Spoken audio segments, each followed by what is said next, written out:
everybody. I'm just popping on really quick because the basic question I keep getting asked is, what is geoengineering? So I have a cute little video that I'm going to share with everybody because I'm not always the best at explaining things. I try to the best that I can, but I found a nice short one that will completely explain it. But what I did want to speak about is whistleblowers. There are absolutely whistleblowers that are out there talking to people about what's going on in our skies.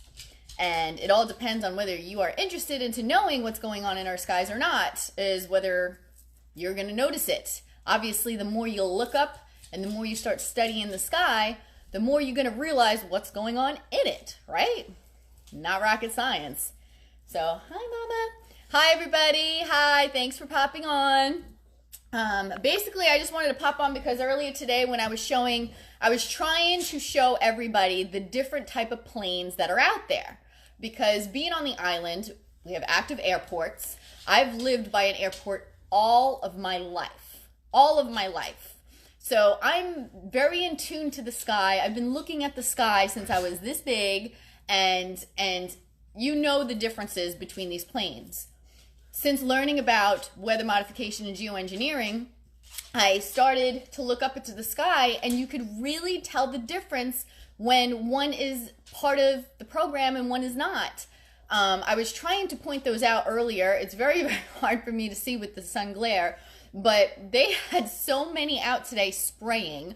And then on top of that, you saw the private planes that go out and help people like learn how to, I don't know what type of plane it is, but it's like a two-door like plane that they teach people how to fly in. That was flying out there. There was nothing coming out of that, flying at the same altitudes. There was jetliners actually going to the airport that I got on film. And as well, we got them going straight up, crossing over and then going together. I mean, that's not flight patterns. That's not normal. That's not code. Okay, guys, this is military projects. And if you look further, you'll find all of that. A great resource is geoengineeringwatch.org. I implore everybody to check them out. Great resource. They just have literally, it's like so much in one thing. Like, you know how we have a handful of really good vaccine, information resources, and then you have a whole bunch of them, but there's like a handful that's really good. Geoengineering Watch is definitely one of those that are really good, that have so much. There are like 150 patent numbers to the different chemicals that they are spraying in the sky. They have all that information on their website. You can look it all up. What I was talking about earlier today during the live, I was trying to bring up the whistleblower, and I couldn't remember her name. It doesn't stick anymore, guys, so it comes and goes. I have to write scratch-it notes because this is my life, because we're getting poisoned, okay? So deal with me. Sergeant Kristen Megan Edwards. That is the whistleblower in regards to the geoengineering chemtrails. You could look her up. You could watch her videos. I'll actually connect one to this live so you could watch when she explains one of her first presentations, when she explains how she was in the military, what her job was. She spent 9 years, as she says, protecting human health because of the environment. She does bioenvironmental engineering. That was her job. So basically her job was to check out the hazardous materials that were coming in, the chemicals. She had to note them. She had to make sure they go to the right places, because some of these chemicals are used for like painting, this, that, or whatever else. So it's not like a huge red flag at first with these chemicals being around. But basically what was happening is that she was noticing that bigger amounts of these different chemicals, aluminum, strontium, barium, in the form of oxides, sulfates, were kind of being unaccounted for. More and more was showing up, and she was trying to figure out where it, why, where it was coming from, where it was going. And she basically started asking questions, and that was her first mistake. Isn't it the first mistake of anybody? God forbid if you should question authority. God forbid if you should question, hey, this doesn't look right. So basically what had happened is they had moved her to a different, I guess there's 2 different bases that do this. the base that she ended up at, she started to question again. And what is it, the head military guy, sergeant, whatever, because she was a sergeant, I don't know who's above her, whatever, whoever her commander is, basically when she went to him, she'll tell you the story, you can watch it, she went to him, said, hey, I have all these chemicals, these seem to be, you know, thing 2 and 2 is not making 4, and basically he looked her right in the face and said, are you feeling okay? You look a little depressed. Should you, you know, and he was trying to like basically bully and manipulate her, basically saying, you know, that's what they do. They try to make you feel like you're crazy, try to say that you're crazy, or maybe I should have a mental evaluation on you, yada, yada, yada, who would take care of your daughter. And that was it for her. She's like, once I heard, you know, who will take care of your daughter, she's like, I'm done. So basically, she left October 27th, 2010, because she was getting ready. It was right about the time that she was going to do her re-enlistment, and when all that happened, she was like, hell no, I'm not re-enlisting. And when she left, ever since then, she has been blowing the whistle about what's going on. She has seen the chemicals, she has seen the tracks of the chemicals, she knows of the pilots are afraid to speak up. I wonder why. She's spoken with everybody, the people who deal with the chemicals, the ones who load them on the planes, pilots themselves. They all know what's going on, but you know, like, they're afraid. They're afraid. Isn't that always the case? Everyone's afraid, you know, afraid of their losing their job, afraid of doing this, afraid of doing that. So basically, she basically had a career suicide going on because she was having hard times finding jobs after the fact. You know, the government does that to you when you're a whistleblower, and she's very fearful for her safety, although she still speaks up. So she's one of many who speak up, but she's a main one that I tell everybody to look up because she was actually in the military. I have not found, I'm sure there is, but I have not found another one yet that's actually military and worked in the same departments as her and had the same jobs as her that have come forward. She's the only one who has done that. And she was like very high up there, like had all these, you know, medals and certificates, like very well respected and known. And then when this happened, all hell broke loose for her. She also talked about how there's trolls out there. She said media bunk and contrail science are two resources that they use to try to debunk the chemtrails. It's basically, or it is, this guy's name is McNess. He's a government shrill, and he's actually a gaming programmer, and he pushes that it's just contrails. It's just, you know, water vapor. And there's a huge difference. There's a huge difference between a contrail and the chemicals that are being sprayed in the sky, leaving all these sorts of beautiful designs in the sky. I did want to mention Claudia. Claudia is awesome. Cabin Talk on YouTube. If you haven't watched it yet, watch her, check her out. She actually did testing on her snow, and the testing were very, not shocking, but shocking. High amounts of aluminum found in the snow, high amounts of strontium and barium, but the highest concentrate was aluminum. Okay, guys, think about that. Any one of us could collect rainwater. Any one of us could collect the snow and get it tested. So if you don't believe it, just do it. That's all you have to do. They know it's happening. They know what's going on. But geoengineeringwatch.org also has a YouTube channel, which I love because they do videos that help answer questions. And I think this guy actually explains it pretty damn well. It's about 2 minutes, and because I can't do a watch party, this is going to be my little watch party. So this is going to explain exactly what geoengineering is and what's going on with it in 3 minutes and 6 seconds. Let this guy explain.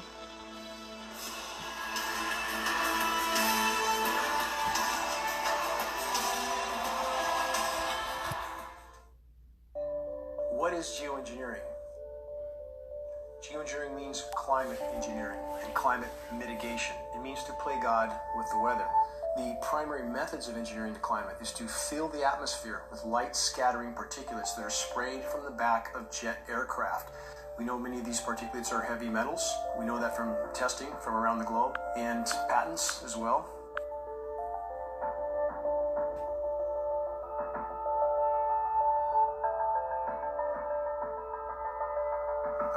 method of solar radiation management.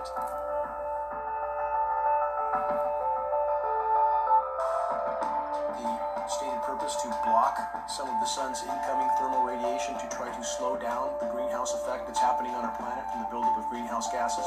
So we have aircraft dispersing light scattering particles all over the globe. It's creating a condition that's termed global dimming.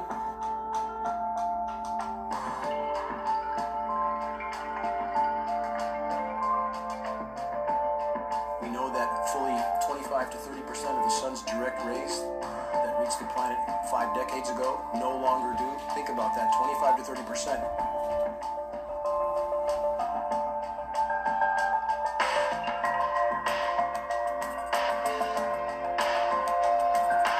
These particulates, when they settle down to the sea surface, are then utilized for ocean fertilization, which means to create artificially an algae or plankton bloom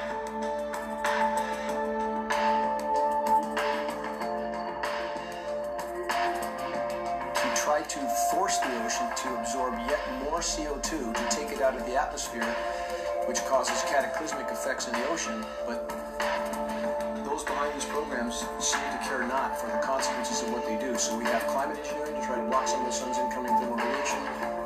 We have those same materials then settling down to the sea surface, becoming ocean fertilization materials. And all these are causing a catastrophe of downstream consequences that are truly beginning to manifest on our planet.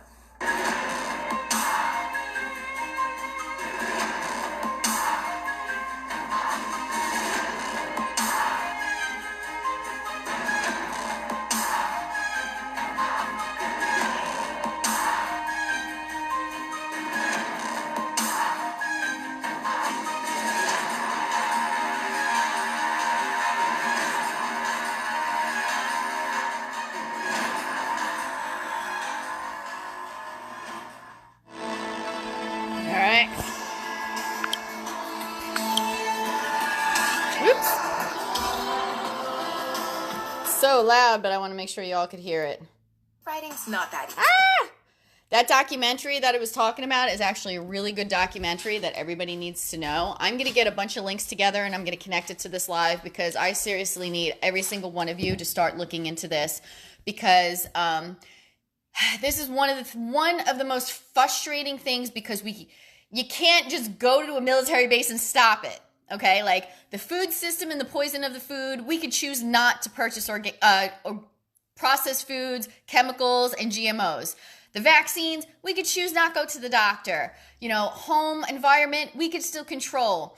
This is the one thing we cannot control physically with our touch, doing whatever. The only way we can do anything about this is going to our government, going to our legislators, going to those who are on our side when it comes to vaccine choice are usually the ones that are more awake to the toxins in the environment, and they are the ones that don't want this happening and going on. One thing that, let me stick this on here. Another thing that they, there's a lot that website talks about. You really got to go on at geoengineering, geoengineering.org.